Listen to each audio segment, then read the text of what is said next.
Welcome to social post. నేను Nihal. So last 3 years కనుక మనం చూసుకున్నట్లయితే ఎస్ఐపి ఎవరైతే చేస్తారో వాళ్ళు కొంచెం నెగెటివ్‌లో ఉన్న పరిస్థితి. సో వాళ్ళు మొత్తం ఇప్పుడు పాజిటివ్‌లో రావాలంటే ఎలా ప్లాన్ చేసుకోవాలి? దీని గురించి మాట్లాడడానికి మహా క్యాపిటల్ ఫౌండర్ విజయ్ కర్ణం గారు ఉన్నారు. సార్‌తో మనం మాట్లాడదాం. Hello sir, welcome to social post. Hello అండి. Thank you. సార్, ఇప్పుడు లాస్ట్ 3 ఇయర్స్ కనుక చూసుకున్నట్లయితే ఎస్ఐపి ఎవరైతే చేస్తారో వాళ్ళు కొంచెం నెగెటివ్‌లో ఉన్న పరిస్థితి. సో వాళ్ళు ఎవరైతే నెగెటివ్‌లో ఉన్నారో ఇప్పుడు పాజిటివ్‌లో రావాలంటే వాళ్ళు ఎలా చేంజెస్ చేసుకోవాలి? షూర్ అండి. ఫస్ట్ మనం ఎస్ఐపి ఒక కొత్త ఇన్వెస్టర్స్ ఒక డేటా తీసుకుంటే చాలా అంటే కొత్త కొత్త ట్రెండ్స్ గాని, కొత్త కొత్త రికార్డ్స్ అనేవి బ్రేక్ అవుతున్నాయి. ఇప్పటివరకు ఎస్ఐపి స్టార్ట్ చేయడము, ఇప్పటివరకు ఇన్‌ఫ్లోస్ చూసుకోవడం అవన్నీ చూసుకుంటే 25,000 crores, 28,000 crores per month cross అయిపోతుంది. నాకు తెలిసి మనం వితిన్ వెరీ సూన్ 30,000 క్రోర్స్ కూడా క్రాస్ అయిపోతది పర్ మంత్ ఎస్ఐపి బుకింగ్. అంటే ఎవ్రీ మంత్ 30,000 క్రోర్స్ కొత్తగా మన ఈక్విటీ మార్కెట్స్‌లోకి మన రిటైల్ ఇన్వెస్టర్ అంటే మనలాగా రెగ్యులర్‌గా ఇన్వెస్ట్ చేసే ఎస్ఐపి వాళ్ళతోని ఇన్వెస్ట్ చేసే అమౌంట్ ఎళ్తుంది. Okay. Which is a good sign. చాలా మంచి సైన్. కాకపోతే దీనికి కాంట్రాస్ట్‌గా జరుగుతున్న విషయం ఏంది అంటే నంబర్ ఆఫ్ ఎస్ఐపిస్ క్యాన్సెల్ అవ్వడం. అంటే ఓకే. ఒక 100 మెంబర్స్ కొత్త ఎస్ఐపిస్ రిజిస్టర్ ఈరోజు చేసుకుంటున్నారు అంటే వితిన్ ఎ ఇయర్ 83 మెంబర్స్ క్యాన్సెల్ చేసుకుంటున్నారు. అంటే మిగిలిన వాళ్ళెవరు ఒక 17 మెంబర్స్ గాని, 15 మెంబర్స్ గాని వాళ్ళు మాత్రమే ఒక 2 ఇయర్స్ కంటే ఎక్కువగా ఎస్ఐపిస్‌లో కంటిన్యూ అవుతున్నారు. సో, కొత్తగా ఇన్వెస్ట్‌మెంట్ రావడం గుడ్ సైన్ గానీ, నంబర్ ఆఫ్ ఎస్ఐపిస్ క్యాన్సెల్ చేసుకోవడం is very bad sign. So, అక్కడ మనకి మెయిన్ తెలిసే విషయం ఏంది అంటే, దాని ద్వారా మనకి అంటే ఇంత క్యాన్సలేషన్ కావడానికి మెయిన్ రీజన్ కానీ దాని వెనకాల బిహైండ్ ఫ్యాక్టర్ మనం ఒకసారి చూస్తే, వాళ్ళ ఎక్స్‌పెక్టేషన్స్‌కి, ఎస్ఐపికి మిస్ మ్యాచ్ అవుతుంది క్లియర్‌గా. హ్మ్. వాళ్ళ ఎక్స్‌పెక్టేషన్ ఏంది అంటే, పర్ మంత్ 10,000 చేస్తున్నాను. వితిన్ ఎ ఇయర్ నాకు ఒక 12% రావాలి. వితిన్ ఇయర్ 15% రావాలి. వాళ్ళ ఎక్స్‌పెక్టేషన్ అలా ఉంది. హ్మ్. కాకపోతే ఎస్ఐపి అనేది ఎప్పుడైనా సరే వెరీ లాంగ్ టర్మ్‌లో మీకు చాలా మిరాకిల్స్ చూపిస్తది SIP. After 5 years, after 7 years అది యాక్చువల్‌గా వర్క్ అవ్వడం అనేది స్టార్ట్ అవుతది. అంటే మనకి మెయిన్ ఎక్స్‌పెక్టేషను 1 ఇయర్, 2 ఇయర్స్‌లో రావాలనుకునేది 5, 7 ఇయర్స్ తర్వాత వస్తదని తెలిసిన తర్వాత వాళ్ళు క్యాన్సెల్ చేసుకుంటున్నారు. హ్మ్. సో, ఫస్ట్ ఎవరైతే ఎస్ఐపి స్టార్ట్ చేస్తున్నారో వాళ్ళు తెలుసుకోవాల్సిన విషయం ఏంది అంటే, మీరు రూ. 500తోనైనా సరే ఎస్ఐపి స్టార్ట్ చేసుకోండి. కాకపోతే 10 ఇయర్స్ తర్వాతనే విత్‌డ్రాల్ చేసుకోవడానికి ప్లాన్ చేసుకోండి. ఓకే. 2 ఇయర్స్‌లో విత్‌డ్రాల్ చేయాలి, 3 ఇయర్స్‌లో విత్‌డ్రాల్ చేయాలని ప్లాన్ చేసుకుంటే ఎస్ఐపీస్ చేయకండి అసలు. హ్మ్. ఎందుకు అంటే మీరు క్యాన్సెల్ చేస్తున్నప్పుడు మీరు నెగెటివ్ రిటర్న్స్‌లో క్లోజ్ చేసుకుంటారు డెఫినిట్‌గా. Okay. And second most important point ఏంది అంటే ఎస్ఐపీస్ అనేవి ఎప్పుడైనా సరే మార్కెట్ అప్ ట్రెండ్‌లో ఉన్నప్పుడు మీకు నెగెటివ్ రిటర్న్సే వస్తది. మార్కెట్ ఎప్పుడైనా పడి రికవర్ అయిందంటే అప్పుడు మీకు పాజిటివ్ రిటర్న్స్ ఎక్కువగా కనిపిస్తాయి. ఓకే. సో, ఇప్పుడు సపోజ్ కోవిడ్ సిట్యుయేషన్ కంటే ముందు, కోవిడ్ తర్వాత తీసుకుందాం. కోవిడ్ ముందు కంటిన్యూయస్‌గా బుల్ రన్ గాని నార్మల్‌గా మార్కెట్ ఎలా అలా ఉంది. కోవిడ్ లాంటి క్రాష్ వచ్చి రికవర్ అయినప్పుడు ఎవరైతే కోవిడ్ పీరియడ్‌లో ఎస్ఐపీస్ చేసుకోగలిగారో within year 50%, within year 60% returns తీసుకున్నారు వాళ్ళు. అవును. సో, మనం దీన్ని బట్టి మనకు అర్థం కావాల్సింది ఏంది అంటే ఎస్ఐపీస్ అనేవి మార్కెట్ ఎప్పుడైతే నెగెటివ్‌లోకి వెళ్తదో అప్పుడే పాజిటివ్ రిటర్న్స్ ఎక్కువ ఇస్తది. ఇది మేజర్ పాయింట్ చాలామంది మిస్ అవుతున్నారు. హ్మ్. మిస్ అయ్యి ఏం చేస్తున్నారు? మార్కెట్ నెగెటివ్‌లోకెళ్ళినప్పుడు క్యాన్సెల్ చేసుకుంటున్నారు. అవును. మార్కెట్ నెగెటివ్‌లో ఉన్నప్పుడే ఎస్ఐపీస్ యాక్చువల్‌గా స్టార్ట్ చేసుకోవాలి వాళ్ళింకా. స్టార్ట్ చేసుకొని ఎప్పుడైతే రికవర్ అవుతుందో అప్పుడు రెగ్యులర్ ఇన్వెస్టర్స్ కంటే ఎక్కువ రిటర్న్స్ ఎస్ఐపీస్‌లోనే వస్తాయి అప్పుడు. అంటే ఇప్పుడు 3 ఇయర్స్‌లో ఎవరైతే వాళ్ళు ఇన్వెస్ట్ చేసారో వాళ్ళు కొంచెం నెగెటివ్‌లో చూసారో. సో, ఇప్పుడు వాళ్ళు ఇంకా ఇన్వెస్ట్‌మెంట్ చేయాలని అంటారా? లేకపోతే అలాగే హోల్డ్ ఆన్ చేసుకోవాలంటారా? యాహ్! వాళ్ళకి నెగెటివ్ రిటర్న్స్ వస్తున్నాయి అంటే వాళ్ళ పోర్ట్‌ఫోలియో కాన్సంట్రేషన్ ఓన్లీ 100% ఈక్విటీ ఫండ్స్‌లలో ఉందని అర్థం చేసుకోవాలి మనం క్లియర్‌గా. ఓకే. అంటే ఒక రూ. 10,000 ఎస్ఐపి చేస్తున్నారు అంటే 10,000 మొత్తం ఈక్విటీ ఫండ్స్‌లోనే చేస్తున్నారు వాళ్ళు.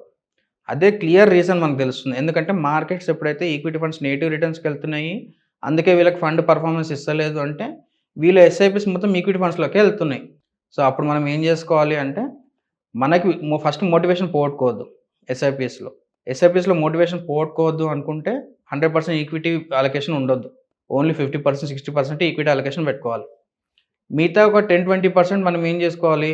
Equity savings schemes, debt funds, gold ETFs, silver ETFs ఇట్లా రకరకాల conservative hybrid funds, balance advantage funds వీటిలలో ఏమవుతదంటే మనం మోటివేషన్ లాంగ్ రన్ ఉండడానికి ఇవి హెల్ప్ చేస్తాయి. సో, ఓవరాల్ పోర్ట్‌ఫోలియో నెగెటివ్ ఉన్నా సరే ఈ 2, 3 ఫండ్స్ పాజిటివ్ రిటర్న్స్ ఇస్తున్నాయి. మనం కంటిన్యూ చేద్దాం. అంతే. 10,000 ఎస్ఐపి కంటిన్యూ చేద్దాం. లేకపోతే ఒక 5,000 ఎస్ఐపి కంటిన్యూ చేద్దాం అన్న మోటివేషన్ అనేది కంటిన్యూ అవుతుంటది. హ్మ్. లేదు 10,000 ఎస్ఐపి కంప్లీట్‌గా స్మాల్ క్యాప్‌లో పెట్టాననుకోండి, మార్కెట్ నెగెటివ్ రిటర్న్స్‌కెళ్ళినప్పుడు ఇది -20%కి వెళ్ళిపోతది. హ్మ్. -20%కెళ్ళినప్పుడు ఏం చేసాం? ఎస్ఐపి దీనిలో రిటర్న్స్ రావు. లాస్ట్ 3 ఇయర్స్ నుంచి నేను వెయిట్ చేస్తున్నాను. అందుకే ఎగ్జిట్ అవుదాం అని చెప్పేసి కంప్లీట్ ఎస్ఐపి క్యాన్సిల్ చేసుకుంటాం. అదే జరుగుతుంది ఇప్పుడు 80% ఆఫ్ ద ఎస్ఐపి క్యాన్సిలేషన్స్ దీనిలోనే అవుతున్నాయి. అండ్ ఇంకొక మేజర్ క్యాన్సిలేషన్‌కి రీజన్ ఏందంటే రెగ్యులర్‌గా స్విచ్చింగ్ చేస్తున్నారు. అంటే ఇప్పుడు ఒక 5 ఇయర్స్ గాని, 6 ఇయర్స్ ఓల్డ్ పోర్ట్‌ఫోలియో మనం ఎప్పుడైతే తీసి చూస్తామో, రివ్యూకి తీసి చూస్తామో, ఎవ్రీ 6 మంత్స్‌కి కొత్త ఫండ్ ఉంటది వాళ్ళ దాంట్లో. Every 6 months. ఎవ్రీ 6 మంత్స్‌కి. ఫస్ట్ 6 మంత్స్ ఒక లార్జ్ క్యాప్ ఒక మ్యూచువల్ ఫండ్‌లో ఉంటది. నెక్స్ట్ 6 మంత్స్ వేరే కంపెనీలో లార్జ్ క్యాప్ ఉంటది. అంటే example first 6 months SBI large cap ఉందనుకోండి.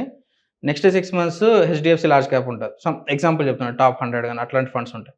సో, దాని ద్వారా వాళ్ళు ఏం చేస్తున్నారు అంటే 5, 6 ఇయర్స్ తర్వాత ఒక 30 ఫండ్స్ ఉంటాయి వాళ్ళ పోర్ట్‌ఫోలియోలో. వాళ్ళు రీబాలన్సింగ్ చేసుకుందామని వెళ్ళినా కూడా అంత ఈజీగా ఉండదు వాళ్ళ పోర్ట్‌ఫోలియో రీబాలన్సింగ్ చేయడం. ఏ ఫండ్ ఎగ్జిట్ చేయాలి, ఎక్కడ ప్రాఫిట్ బుకింగ్ చేసుకోవాలి, లేకపోతే ఏది నెగెటివ్‌లోకి వెళ్తుందో కూడా అంత ఈజీ కాదు అప్పుడు. అవును. 30 ఫండ్స్ ఉన్నప్పుడు ఏం చేయగలుగుతాం? ఏం చేయలేం. కంప్లీట్‌గా అన్నీ ఎగ్జిట్ చేయాల్సి వస్తది అప్పుడు ఒక్కొక్కసారి. ఎందుకంటే ఏవి మీ మార్కెట్ ట్రెండ్స్‌ని క్యాప్చర్ చేయలేకపోతది అప్పుడు. అంటే వాళ్ళు సొంత నిర్ణయాలు తీసుకున్నారా? లేకపోతే ఒక అడ్వైజర్ దగ్గరికెళ్లి తీసుకున్నారా? కొంతమంది తెలియని వాళ్ళు చెప్పడం ద్వారా కూడా జరుగుతుంటది. అంటే ఇప్పుడు మన ప్లాట్‌ఫార్మ్స్ ఉంటాయి. థర్డ్ పార్టీ అప్లికేషన్స్ ఉంటాయి. వాళ్ళు ఎవ్రీ ఇయర్ టాప్ ఫండ్స్ అని లిస్ట్ చేస్తుంటారు కదా! అది రిప్లికేట్ చేసే వాళ్ళు కూడా ఉన్నారు చాలామంది. హ్మ్. అంటే ఈ 2025లో టాప్ 5 ఫండ్స్‌లో వాటిలలో 5,000 ఎస్ఐపీస్ చేసుకుంటూ వెళ్ళడం. నెక్స్ట్ 2026లో టాప్ 5 ఫండ్స్ ఉంటాయి కదా! దాంట్లో 5,000 ఎస్ఐపీస్ చేసుకుంటూ వెళ్ళడం. దాని ద్వారా మీరు మార్కెట్‌లో పాజిటివ్‌ని క్యాప్చర్ చేయకపోగా ఎవరైతే ప్రాఫిట్ బుకింగ్ చేసుకుంటారో ఆ పొజిషన్స్‌ని మీరు తీసుకుంటున్నారు. ఓకే. అంటే వేరే వాళ్ళు మీ వల్ల రిచ్ అవుతున్నట్లు అర్థం చేసుకోవచ్చు మనం. అర్థమైంది. అందుకే మనం ఎప్పుడైనా సరే పోర్ట్‌ఫోలియో డిజైనింగ్ గాని, పోర్ట్‌ఫోలియో మీద ఎక్కువ ఫోకస్ పెట్టుకోవాలి. ఇండివిడ్యువల్ ఫండ్స్ మీద కాదు, ఇండివిడ్యువల్ స్టాక్స్ మీద కాదు. ఓకే. అండ్ ఇంకొక మేజర్ మిస్టేక్ ఏం చేస్తున్నారు అంటే, వాళ్ళ ఫ్రెండ్స్ ఈక్విటీలో ఎక్కువ ఇన్వెస్ట్‌మెంట్ చేశారు. లేకపోతే పర్టిక్యులర్ స్టాక్‌లో ఇన్వెస్ట్ చేస్తారు. పర్టిక్యులర్ ఫండ్‌లో ఇన్వెస్ట్ చేశారు అని చెప్పేసి వీళ్ళు ఇన్వెస్ట్‌మెంట్ చేస్తున్నారు. కానీ అర్థం చేసుకోవాల్సింది ఏంటంటే, వాళ్ళు 2 ఇయర్స్ నుంచి హోల్డింగ్ చేసిండ్రు అనుకోండి, మీరిప్పుడు ఎంటర్ అవుతున్న టైం వేరే ఉంటది. మీకొచ్చే ఎన్ఏవి అలొకేషన్ డిఫరెంట్‌గా ఉంటది. వాళ్ళకొచ్చే అలొకేషన్ డిఫరెంట్‌గా ఉంటది. సో, దాని ద్వారా వాళ్ళ రిటర్న్స్ డెఫినిట్‌గా డిఫరెంట్‌గా ఉంటాయి. మీ రిటర్న్స్ డిఫరెంట్‌గా ఉంటాయి. అవును. అండ్ ఎప్పుడైనా సరే మనకి రెండే ఉంటాయి. స్టాక్ మార్కెట్‌లో రెండే మనల్ని ఎక్కువగా ప్రభావితం చేస్తాయి. ఒకటి గ్రీడ్, ఇంకోటి ఫియర్. ఎక్కువగా మనం అత్యాశ పడ్డా నెగెటివ్ రిటర్న్స్ వస్తాయి. ఎక్కువ భయపడ్డా కూడా మనకి నెగెటివ్ రిటర్న్స్ వస్తాయి. ఎక్కువ అత్యాశ ఎప్పుడొస్తది? మనం ఏదైతే బుల్ రన్ చూసి దాంట్లోనే రిటర్న్స్ వస్తున్నాయని ఆ పర్టిక్యులర్ సెక్టార్‌లో, పర్టిక్యులర్ ఫండ్‌లో ఇన్వెస్ట్ చేసామనుకో అక్కడ నెగెటివ్ రిటర్న్స్ వస్తాయి. ఎక్కువగా భయపడకుండా మొత్తం డెట్ ఫండ్స్‌లో పెట్టుకోవడము, లేకపోతే మొత్తం ఫిక్స్డ్ డిపాజిట్‌లో పెట్టుకున్నా సరే మనకు నెగెటివ్ రిటర్న్స్ వస్తాయి. యెస్. ఇన్ బిట్వీన్‌లో మనం బ్యాలెన్స్‌గా వెళ్తుండాలి పోర్ట్‌ఫోలియో. 10% వచ్చినా సరే, 9% వచ్చినా సరే, మన పోర్ట్‌ఫోలియో బ్యాలెన్స్‌డ్‌గా, కన్సిస్టెంట్‌గా అదే రిటర్న్స్ మెయింటైన్ చేయగలిగితే that will be the best portfolio in the market అన్నమాట. ఓకే. అది డిజైన్ చేయడం అంత ఈజీ కాదు. హ్మ్. సో, అది అడ్వైజర్సే డిజైన్ చేయాలి. డెఫినిట్‌గా అడ్వైజర్ హెల్ప్ తీసుకోవాల్సిందే. అండ్ వాళ్ళ ఇన్వెస్టర్ యొక్క ఇన్‌పుట్స్ కూడా ఉండాలి దాంట్లో. అంటే వాళ్ళ సపోర్ట్ కూడా ఉండాలి. 50% మాత్రమే అడ్వైజర్ చేయగలుగుతాడండి. ఏ అడ్వైజర్ అని ఇండియాలో ది బెస్ట్ అడ్వైజర్స్ గాని, ది బెస్ట్ వెల్త్ మేనేజర్స్ అయినా సరే 50% మాత్రమే సపోర్ట్ చేయగలుగుతారు టెక్నికల్‌గా. హ్మ్. మిగతా 50% ఇన్వెస్టర్ వాళ్ళ సైడ్ నుంచి వాళ్ళ ఎమోషనల్ సపోర్ట్ గాని, వాళ్ళు ఉన్న మైండ్ సెట్‌ని కరెక్ట్‌గా సెట్ చేసుకోవడము, లేకపోతే వాళ్ళకున్న రిక్వైర్మెంట్స్, వాళ్ళకున్న ఫిజికల్ కమిట్మెంట్స్‌ని కంట్రోల్‌లో పెట్టుకోవడము. ఓకే. అవి చాలా ఇంపార్టెంట్. మీకు నేను చెప్తాను ఇల్లు ఇట్లా కట్టుకోండి అని చెప్పేసి యాస్ ఎ సివిల్ ఇంజినీర్‌గా నేను చెప్తాను. మీకు ఇంటీరియర్ డిజైన్ ఇది తీసుకోండి, కలర్ ప్యాలెట్స్ ఇవి పెట్టుకోండి, లేకపోతే ఈ ఫర్నిచర్స్ తీసుకోండి అని నేను చెప్తాను.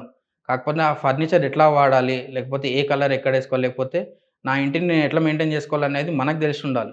సివిల్ ఇంజినీర్ జస్ట్ మీకు డిజైన్ చేసిస్తారు. యాస్ ఎన్ అడ్వైజర్‌గా మేము డిజైన్ చేసిస్తాం. దాన్ని మీరు ఎంత ప్రొటెక్ట్ చేసుకుంటున్నారో, దాన్ని ఎంత లైఫ్ టైమ్ మీరు పెంచుకోదలుచుకున్నారనేది మీ చేతిలో ఉంటది. అవును. అది మేజర్ థింగ్. ఎవరైనా సరే ఇప్పుడు డాక్టర్ కూడా మనకి 50% మనకే మెడిసిన్స్ తీసుకొని ప్రొటెక్ట్ చేయడానికి ట్రై చేస్తాడు. దానికంటే మనం బియాండ్ మన డిసీజెస్ గాని, మన లైఫ్ స్టైల్ గాని ఔట్ ఆఫ్ ద కంట్రోల్‌కి వెళ్ళిపోయినాయంటే అతను సర్జరీ చేసేస్తాడు ఇంక డైరెక్ట్. అంతే. ఓకే.